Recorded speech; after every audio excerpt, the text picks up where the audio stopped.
Hey guys, welcome back to another video. I've been getting so many questions regarding my trip to the Mentawai, so I thought I would do a quick Q&A with kind of the most popular questions that I was getting to get right into it. I did do a video not long ago on my first boat trip that I did this year in 2023, and then followed that up with some information about Bali. Some of this might be a little bit repetitive, but if you haven't seen that video yet, I recommend to check that one out. And without further ado, let's get into it. So one of my top questions is kind of just like where to go in Indonesia. There's obviously so many amazing places, from the Mentawai to the mainland of Sumatra, Lakey Peak, Bali. There's so many options, and I haven't been to all of them yet, but I will give you my top suggestions in terms of just from my experience that I've had so far. If I'm being completely honest, if I would go back to Indonesia right now, I would skip Bali and all. Just, it's too crowded, and the quality of waves is good, but like with that amount of people, it's just not really worth it to me anymore. Even when it is all time, waves are as perfect as they get. There's too many people. There's a lot of other places where you can get same quality of waves with less people. So if I went back right now, I would either go back to the Mentawai, I would go to Krui in South Sumatra, or Lakey Peak. Those are my top three. I also, bear in mind, I have not been to Nias. I haven't been to West Sumbawa, haven't been to Lombok. Still have a lot of places on my list, but that's where I would go as of right now. Do with that information as you will. Mentawai, where to stay and when to go. If I were to go back, I think I would always go on a boat. I just love the opportunity to be surfing bank vaults one morning and Lance's Right the next morning. That's just not possible when you stay on land. Depending on which boat you go on, can kind of compete with a 2-week trip to Bali price-wise, and when considering land camp options as well, I think they all kind of round out to be the same price at the end of the day.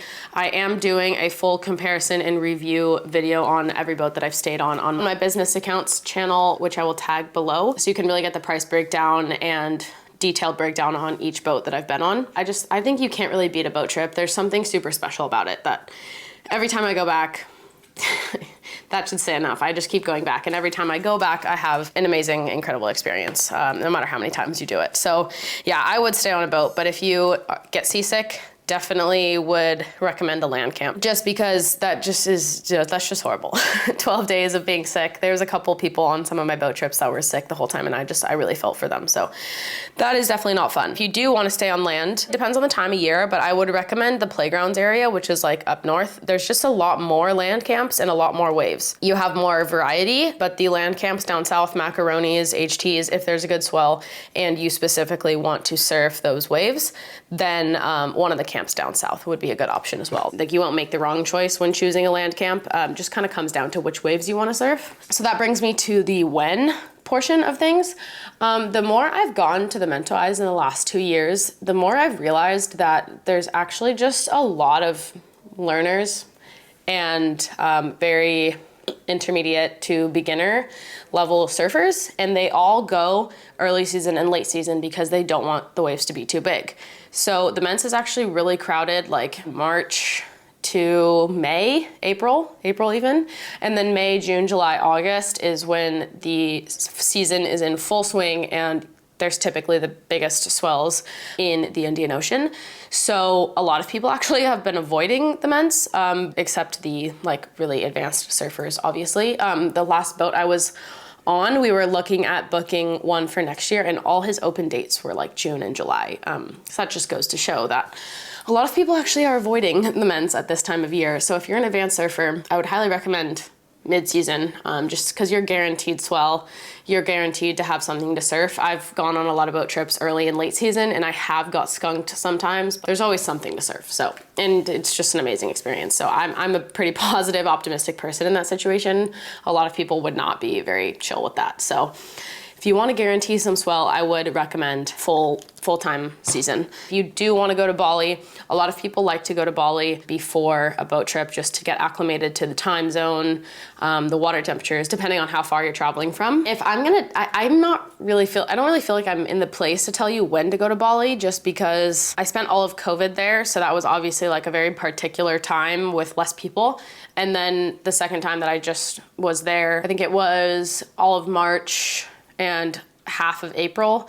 So that was still early season, but it was pretty crowded. Like, I would say like that early season crowd was what full season looked like before COVID, but now it's just like kind of chaotic from what I'm gathering, and the prices are rising. Like, it's changing a lot there. So if you do want to go there, I would say keep it to like a week tops, maybe 2, depending on how much of Bali you want to see. Maybe I'd go back just to have like a gym and like some good Wi-Fi and see my friends that are there, because I don't really mind crowds. But if you're looking to go on a surf trip, yeah, I would, maybe skip it. Go early season or just skip it altogether.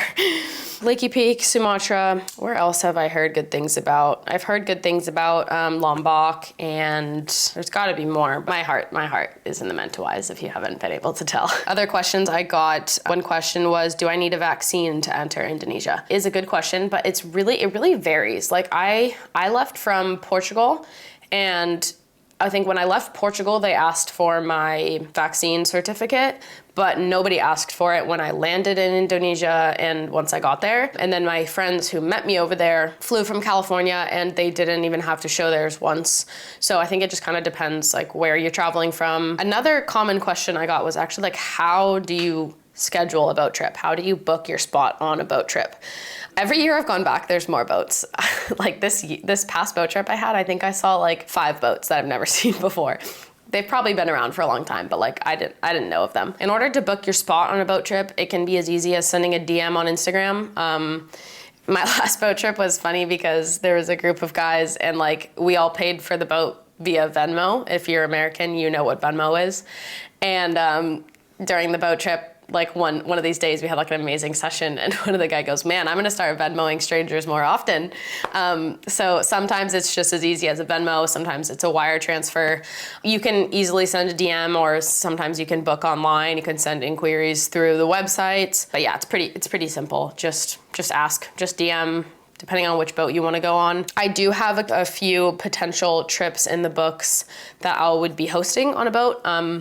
Keep an eye out for that. I may or may not be doing some girls trips and just some trips open to everybody with a few of the boats that I've been on previously, so that would be really exciting. A boat trip was my very first surf trip that like changed my life, so I want to give that to other people. So hopefully that is in the cards for me. Stay tuned for that. Expense-wise, another question was like, how expensive is Bali getting?